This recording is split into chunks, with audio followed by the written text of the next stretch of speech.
Supreme কোর্টে পুরসভা নির্বাচন নিয়ে এবার বড় ধাক্কা খেল রাজ্য সরকার। এবার পশ্চিমবঙ্গে পুরসভা নির্বাচন কবে হবে সেই নিয়ে একটা মৌখিক নির্দেশ দিয়ে দিল সুপ্রিম কোর্ট, আর যাতে করে অস্বস্তি বাড়ল মমতা বন্দ্যোপাধ্যায়ের সরকারের। আপনারা সকলেই জানেন, পশ্চিমবঙ্গে পুরসভা নির্বাচন হচ্ছে সবচেয়ে গালগাভাবে হওয়া একটা নির্বাচন, যেখানে সব কটা পুরসভা একসাথে নির্বাচন হয় না।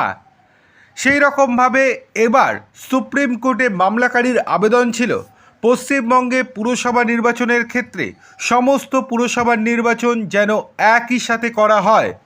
সেক্ষেত্রে রাজ্য সরকারকে যাতে সুপ্রিম কোর্ট নির্দেশ দেয় তার অনুরোধ করা হয়। সেই মোতাবেক গতকাল শুনানি হয়েছে সুপ্রিম কোর্টে, কিন্তু সুপ্রিম কোর্টের শুনানিতে কেবলমাত্র আধ ঘন্টার কথোপকথন চলে।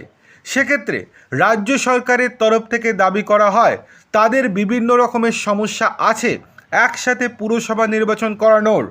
অন্যদিকে বিচারপতির পরিষ্কারভাবে জানিয়ে দেন এবং মৌখিকভাবে জানিয়ে দেন যে আগামী মে মাসের শেষের মধ্যে সমস্ত পুরসভাগুলিতে নির্বাচন সম্পন্ন করতে হবে। অর্থাৎ মে মাসের শেষের মধ্যেই পুরো ভোট সম্পন্ন করতে হবে পশ্চিমবঙ্গ সরকারকে। কিন্তু তার বিরোধিতা করেছেন পশ্চিমবঙ্গের অর্থাৎ তৃণমূল সরকার রাজ্য সরকারের আইনজীবী কপিল সিব্বল। কপিল সিব্বল জানিয়েছেন হাতে খুবই কম সময়, যে সময়ের কথা উল্লেখ করা হচ্ছে সেটা মাত্র 3 মাস। 3 মাসের মধ্যে নির্বাচন করানো এই মুহূর্তে সম্ভব নয়। এছাড়াও 2026-এ বিধানসভা নির্বাচন রয়েছে।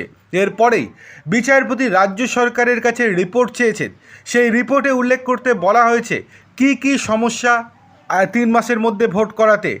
এর পরবর্তী শুনানি আগামী সপ্তাহে হতে পারে।